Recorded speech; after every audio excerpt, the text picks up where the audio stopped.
I was 3 hours into rewiring an old carousel horse when the front door of my shop opened and let in cold October air and a woman who looked like she had never been inside a place like mine in her life. I did not hear her walk in at first. The grinder was running, and I had sawdust in both ears from sanding the body panels earlier that morning. What I heard was my dog, Biscuit, stop snoring under the workbench. That was how I knew something unusual had happened. Biscuit slept through everything. Construction crews. Thunderstorms. The time a delivery driver backed into my fence post. She lifted her head, looked toward the door, and put her head back down, which meant it was a person and not a threat. I cut the grinder and pulled my headphones down around my neck. The woman was standing just inside the doorway, holding a leather bag in both hands, looking at the carousel horse on my table, the way people look at art when they are not sure if they are allowed to touch it. She was maybe 40, dark coat, hair pulled back, heels that had no business being on a floor covered in metal shavings and linseed oils. "I'm looking for Theo," she said. Then she stopped. "Not that Theo. I was told there was a—" "I'm the one who does restorations," I said. She looked at me. Not at the horse, at me. "You're very young," she said. "I get that a lot. I need something restored," she said. "That's what the sign says." She looked at the sign behind me on the wall. It said Kellner Restorations in letters I had painted myself 5 years ago when I was 26, and thought a hand-lettered sign made a place look serious. It did not look serious. It looked like someone's garage. Which it was. Which I had decided to stop apologizing for. "I'm Sylvia Beaumont," she said. I set the grinder down on the tray and pulled off my gloves. The name meant something in Galveston. It meant something along the whole upper Gulf Coast. Actually, if you were the kind of person who paid attention to resort properties and waterfront developments and the families who had run them for 3 generations. Beaumont Group. Hotels, marinas, event spaces. A historic inn on the Strand that had survived 2 hurricanes and 1 very famous lawsuit. I was not that kind of person, but my father had done contract work for a property management company that kept losing bids to Beaumont Group throughout the 90s, so the name had been said in our house with a particular kind of tired resentment for as long as I could remember. "Okay," I said. She opened the leather bag and pulled out a photograph. She set it on my table without looking away from me. It was a photograph of a pipe organ. Old, huge, the kind you see in churches that have not been updated since Eisenhower. The pipes were tall and dark, and the console had carved walnut panels and ivory keys going gray at the edges. "It's in the Beaumont Grand," she said. "Do you know it?" "The ballroom." Yes, I knew the Beaumont Grand. Anyone who had grown up within 50 miles of Galveston and attended even 1 wedding, 1 prom, 1 New Year's party in a rented tuxedo that did not fit right, knew the Beaumont Grand. It was on Seawall Boulevard, 6 stories of white stucco and wrought iron balconies, built in 1923, and renovated 3 times in ways that had both helped and hurt it. The ballroom on the main floor had a pipe organ that I had only ever seen from a distance, behind a velvet rope, in the corner of a room full of round tables and floral arrangements. "The organ hasn't been played in 11 years, Sylvia said. "I need it working before February 14th. I looked at the photograph, then at her. "That's 4 months. 14 weeks. Give or take. That's not enough time for a full restoration on a pipe organ of that size." "I know that. Then what exactly are you asking for?" She put 1 hand flat on my workbench, not pushing anything, just steadying herself. "I need it playable, not perfect, playable. Enough for 1 ceremony." I pulled the photograph closer. The console was in bad shape in the image, clearly. Cracked bellows visible at the bottom edge, missing stops on the left side. The pipes themselves might be fine. Might not. "What kind of ceremony?" I asked. Sylvia was quiet for a second too long. "My mother was married in that ballroom in 1974, she said. That organ played. My parents danced to it for 40 years. My father died last spring. My mother is getting remarried in February. She's 81 years old, and the only thing she has asked for is to walk into that room and hear that organ play. I looked at the photograph for another few seconds. I'll need to see it in person before I can tell you anything. When? Tomorrow morning. She reached into the bag again and set a business card on my table next to the photograph. It had an embossed seal in the corner and a personal number written in pen below the printed one. 8 o'clock. I'll have someone meet you.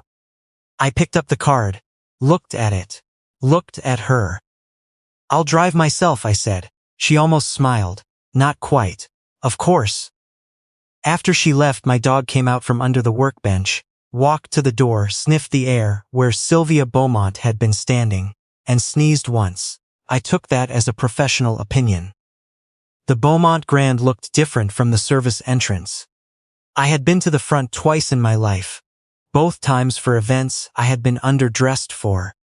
The back was all loading docks, dumpsters, kitchen exhaust, and a woman named Dottie who ran the facilities staff with the calm authority of someone who had survived 4 different general managers and was not impressed by any of them.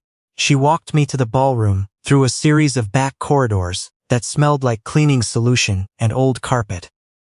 I've been telling them that organ needs attention for 6 years, Dottie said without turning around. What happened 6 years ago? The ballroom was bigger than I remembered. High ceiling, plaster medallions, tall windows on the east side that let in the morning light at an angle that probably looked beautiful during events and showed every maintenance issue the rest of the time. I could see water staining on the ceiling near the far corner and a section of crown molding that had been patched with something that was not the original material. The organ was in the northwest corner, behind a half wall of carved mahogany, and up close, it was exactly what I had suspected, and worse than I had hoped. The main body was intact. The pipes themselves, when I climbed the small ladder Dottie had left out for me, and ran my hand along the first rank, were dusty but solid. The chest under the pipes had a slow leak that had warped part of the secondary rail. The bellows had cracked along 2 seams. The console itself was the real problem. Half the keys were stuck. A third of the stops did not move. The cables connecting the stops to the wind chest were original, which meant they were over 100 years old in some sections, and had the kind of brittleness that snaps without warning if you look at it wrong. I was up on that ladder when I heard the ballroom doors open. I looked down. Sylvia Beaumont walked in, and beside her was a man in a very good suit who I did not recognize, and behind them was a woman I recognized immediately, because I had seen her photograph in a framed article on the wall of the Beaumont Grand Lobby every time I had ever walked through it. That was Eleanor Beaumont, 81 years old, white hair, small frame, the kind of posture that comes from being told to stand up straight for 8 decades, until it becomes the only way you know how to stand. Eleanor walked to the center of the ballroom and looked up at the ceiling like she was checking on an old friend. I came down the ladder. Sylvia introduced me as the restoration contractor. Eleanor looked at my hands the way people who work with their hands recognize other people who work with their hands. "Can you fix it?" Eleanor asked. "I can make it playable," I said.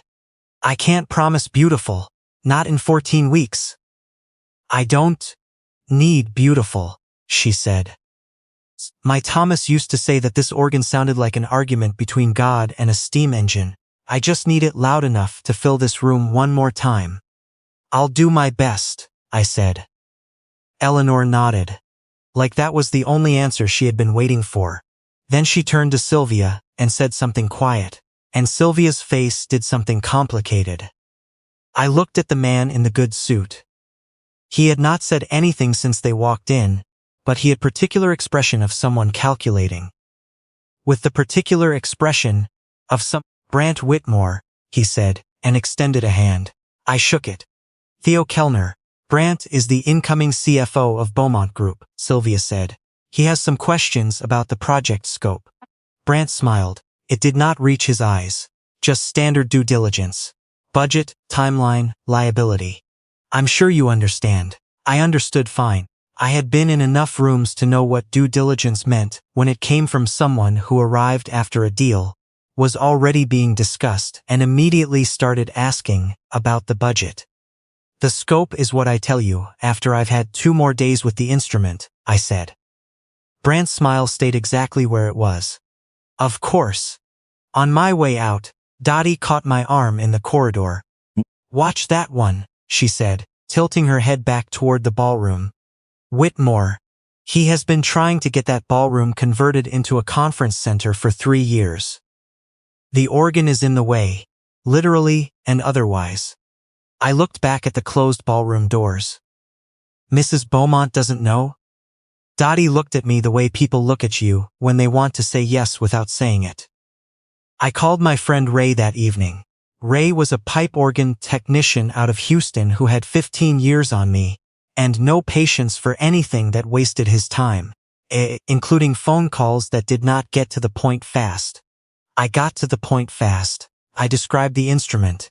He was quiet for 3 seconds. The bellows are original. 2 of them, the chest rail, warped. Slow leak in the secondary. Maybe a 1/4 inch of deflection. Ray breathed out through his teeth. 14 weeks. That's what I've got. You'll need a voicing technician for the final 2 weeks at minimum, and replacement cable for the entire stop action. And someone who can hand-stitch leather for the pads. I know someone who does the leather. Of course you do. You know everyone who works with their hands within 100 miles. That's not an insult. I know it isn't, Ray said. I'll drive down Saturday and look at it with you. Don't touch the stop action until I do. I did not touch the stop action. I went back to the Beaumont Grand on Thursday with a notebook and took apart every inch of the console I could safely access without disturbing the stop rail. Dottie brought coffee at 9 and left the pot. A maintenance worker named Lou walked through 3 times with different-sized mops, and by the 3rd pass had started asking questions about how the bellows worked, which I answered because I find that most people are more curious than they seem if you give them a reason to ask. Sylvia came in at 11. She looked at the disassembled console parts, organized on a drop cloth on the floor, and said nothing for a moment. That looks like more pieces than it started with, she said. That means I'm doing it right. She sat in one of the ballroom chairs near the window, with a coffee from somewhere that was not the pot Dottie had left, and she opened her laptop. She worked and I worked, and neither of us talked for about 40 minutes, which was comfortable in a way I had not expected. How long have you been doing this? She asked eventually, not looking up from the screen. Since I was 19, I said. My grandfather had an old player piano, took it apart to see how it worked, put it back together wrong the first time. Second time I got it right. What happened to the piano? It's in my shop, I play it sometimes. She looked up from the screen. You play? Badly. But I play. She looked back down. My mother played that organ every Christmas morning until my father got sick. Then she stopped. She hasn't touched it since his funeral. I did not say anything. Some things do not need a response. They just need someone to sit still while they are being said. I spent the next 3 weeks pulling the stop action apart, replacing every cable, rebuilding the secondary wind chest rail with quarter-sawn white oak, because it was the closest material to the original. Without sourcing something that would take 8 weeks to arrive. Ray came down on the Saturday I had asked him to, looked at everything, made a sound that was not quite approval, but was not alarm either, and told me I was doing it right. Coming from Ray, that was the equivalent of a standing ovation. The work was technical and physical and quiet, which suited me. I came in early, before the hotel woke up, and I learned the rhythms of the building, the way you learn the rhythms of anything you spend enough time inside of. The kitchen started before 6. Linen trucks at 7. The first guests came through the lobby around 8. By 9, the Strand tourists started appearing on the sidewalk outside the east windows, and the light in the ballroom changed. Brant Whitmore came by 4 times in those 3 weeks. Each time he asked questions that were technically about the project and actually about the timeline for removal. He said things like contingency planning and worst case scenario and have you considered a simpler solution? I answered the technical questions and did not answer the other ones, which seemed to frustrate him more than a direct argument would have. The 4th time he came in, he waited until I was up on the ladder and then stood below me in a way that was probably intended to be casual. You know the ballroom generates significant revenue as a conference space, he said. Good to know, I said. The instrument takes up roughly 400 square feet, 450 with the console. He paused. You've measured it. I measure everything. That's premium event real estate, he said. In a space like this, I know what 450 square feet of event real estate is worth, I said. I've been bidding on restoration contracts in this city for 7 years. I know how the math works. He looked up at me. Then you understand the conversation I'm trying to have. I looked down at him. I understand it, I'm just not having it. That's a different thing. He left. Dottie appeared 30 seconds later, from somewhere I had not seen her standing. You know he reports to the board, she said. I know. The board does not entirely see this project the way Mrs. Beaumont sees it. I know that too. She set a new cup of coffee on the organ bench without me asking for it. Good. Just making sure you understand the geography. The part I had not expected was Sylvia. She had started coming in every few days, not to check on the project. She had people who could do that, and she did not strike me as someone who needed to be managed. She came in, I thought, because the ballroom was the only place in the building where no one needed anything from her. Look, she worked. I worked. We talked about the organ, and then about other things, and then sometimes about nothing at all, which is a kind of conversation that not everyone knows how to have. She asked about the carousel horse she had seen on my table the first day. I told her about the woman in Victoria who had bought it at estate sale thinking it was decorative and then found out her grandmother had ridden it as a child at a traveling carnival in 1931. Sylvia was quiet for a moment after I finished telling that story. You like to peep? She said, that's one way to put it. What's another way? I thought about it. I like the part where something stopped working, and then it works again. The giving it back is a side effect. She smiled. It was the first full smile I had seen from her. That's a very honest answer. You asked a direct question. She closed her laptop. Brant has been asking questions about the project timeline that I'm not sure are entirely about the project. I know, I said. She looked at me. He went to 2 board members last week with a proposal to convert the ballroom before spring bookings open. I set down the cable I was threading. How did your mother respond when you told her? Sylvia did not answer right away. You haven't told her, I said. She's 81 and she's planning a wedding. She does not need. She needs to know that the thing she asked for is being threatened, I said. That's her call to make, not yours. Sylvia's chin moved once. You sound very certain for someone who just met my family. I'm not talking about your family. I'm talking about a woman who asked for one specific thing and deserves to know if it might not happen. She was quiet for a long moment, had shifted to that late afternoon angle that made the whole room look like it was made of something older than it was.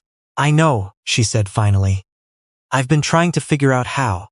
Tell her straight, I said. In my experience, 81-year-olds have a pretty low tolerance for being managed. That surprised a laugh out of her. Quick, involuntary, real.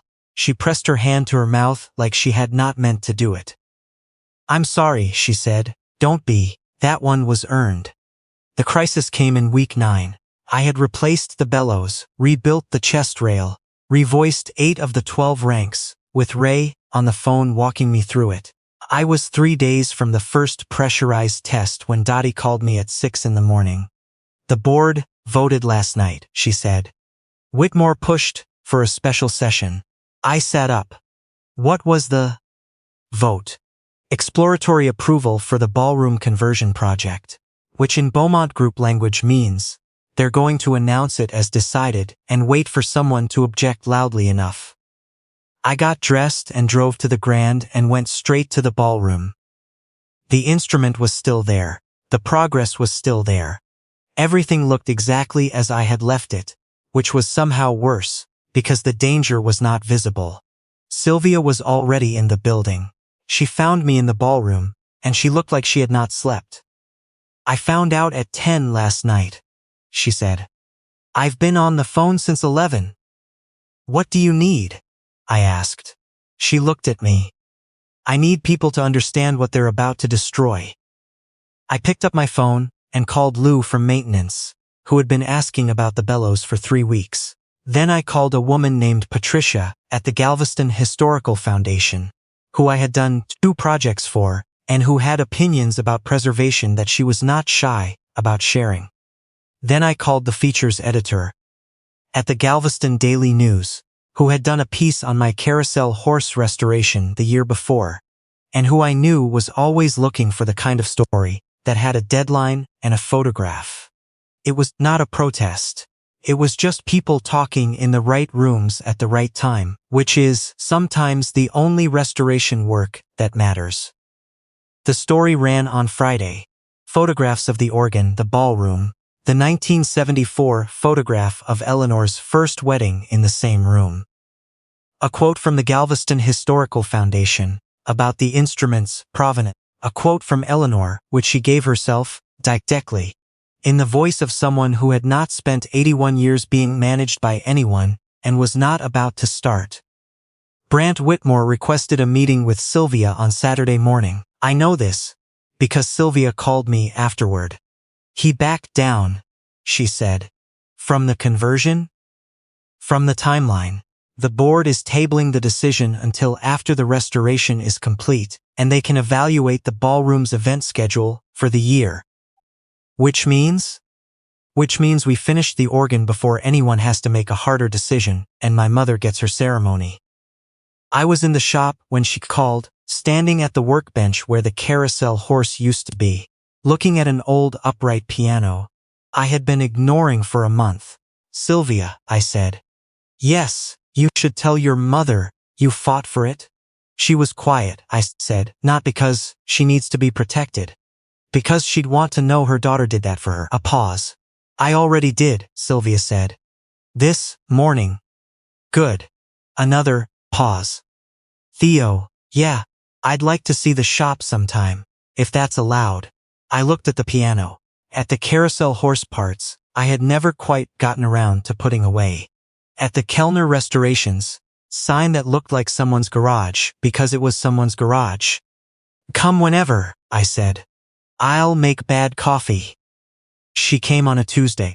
She arrived in the same dark coat, but with different shoes, flat boots this time, which I noticed because flat boots on a concrete floor made more sense than heels on metal shavings, and she knew that without me saying it. I showed her the player piano my grandfather had left me. The keys were yellowed and 2 of the hammers needed new felt. But I played it anyway, badly, the way I had warned her. She stood beside the bench and listened with her arms folded and her chin tilted down, which was how I had learned she listened to things she was actually paying attention to. That's not bad, she said when I finished. That's not good either. No, she said, but it's real. I stood up from the bench and she was closer than I had expected because I had not heard her move, and for a second neither of us said anything. The shop was quiet, except for Biscuit resettling under the workbench, and the hum of the space heater in the corner. I need to ask you something, Sylvia said. Okay. The organ is 2 weeks from completion. After that, you're not under contract anymore. That's how contracts work. She looked at me steadily. I don't want this to be over when the contract is. I looked at her. What does that mean exactly? It means I would like to keep talking to you. In a capacity that is not professional, She said it the way someone says something they practiced the night before, and then decided to say differently in the moment, and is not sure which version came out. I'm aware that the age difference is not something I'm thinking about, I said. She stopped. You're not? You're asking me if I want to keep talking to you. The answer is yes. That's the whole thing, she exhaled. It was not the breath of someone relieved. It was the breath of someone who had been holding something for a long time, and had just been told they could put it down. Okay, she said. Okay, I said. Biscuit came out from under the workbench and sat next to Sylvia's boots and looked up at her. Sylvia looked down at her. She likes you, I said. She's never liked me before. She sneezed at you the first day. I thought that was an opinion. It was, I said. She revised it. The first pressurized test of the organ happened on a Thursday, in late January, with Ray standing beside me, and Dottie at the back of the ballroom, and Lou from maintenance, leaning against the door frame, with his arms crossed. I pumped the bellows up slowly, and opened the first valve, and the pipes spoke. Not perfectly. Not in tune yet. Not in the way the final voicing would get it.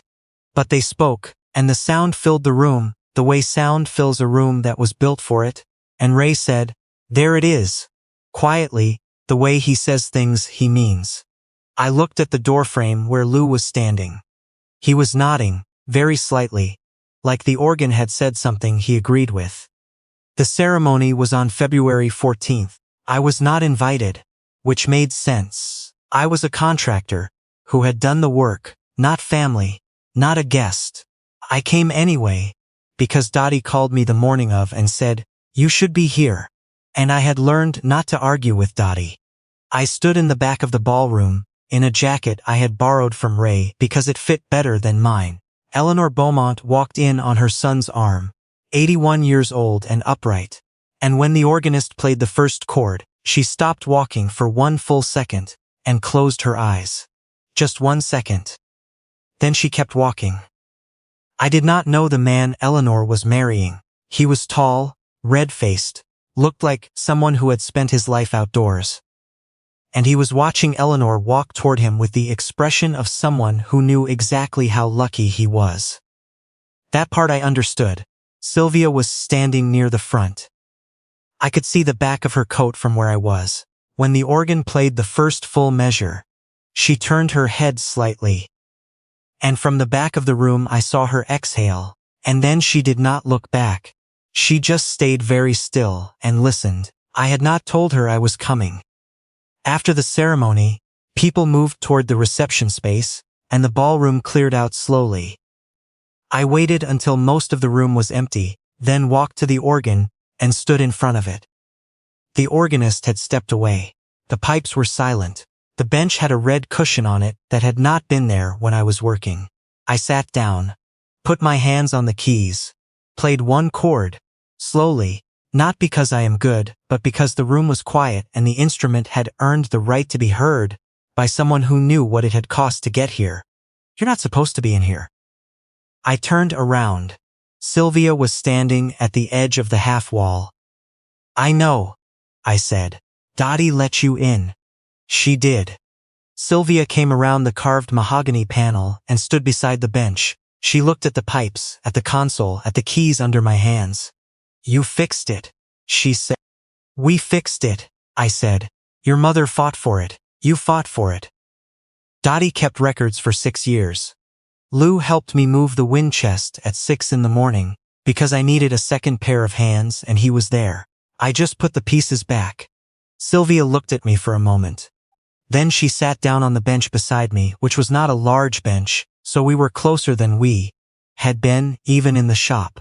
"Play something," she said. "I told you I play badly." "I know, play something anyway." So I did, badly as promised. An old hymn I had learned from my grandfather, slow and off-tempo and imperfect, and the organ made even that sound like it meant something, because good instruments do that. They take what you give them and return it larger. When I stopped, Sylvia did not say anything for a moment. "My mother cried when she heard it," she said. "Happy crying." The kind where you try to pretend you are not, but everyone can see. I know that kind. She turned to look at me. The ballroom had emptied out completely now. Someone had started to dim the lights for the reception next door, and the room was going golden and quiet the way old rooms do when the people who built them would have recognized it. Thank you, she said. Not for the organ. For something larger than that. I did not need her to explain it. You're welcome, I said. We sat there for another minute, not playing, not talking, just in the room that her mother had gotten married in twice, and that her grandfather had built, and that Brant Whitmore had wanted to convert into a conference center, and that was still standing, still speaking, because enough people had decided it was worth the work. Then Sylvia said, quietly, I have a question. Okay. There's a 1920s Chickering upright at my mother's house in Houston. It hasn't been played in 30 years. I keep telling myself I'll have someone look at it. I looked at her. Is that the question? She looked at me steadily. The question is whether the person who looks at it could be you. I thought about the drive to Houston, about a 1920s Chickering that had not been played in 30 years and what it would sound like when it finally was. About Sylvia standing in my shop in flat boots, listening to me play badly, and saying it was real. Yeah, I said, it could be me. She nodded, just once, and the organ stayed silent behind us. And somewhere across the building, Eleanor Beaumont was dancing, for the second time in her life, to music that almost did not exist, in a room that almost was not there. On a day that happened because a few stubborn people decided that some things were worth more than the space they took up.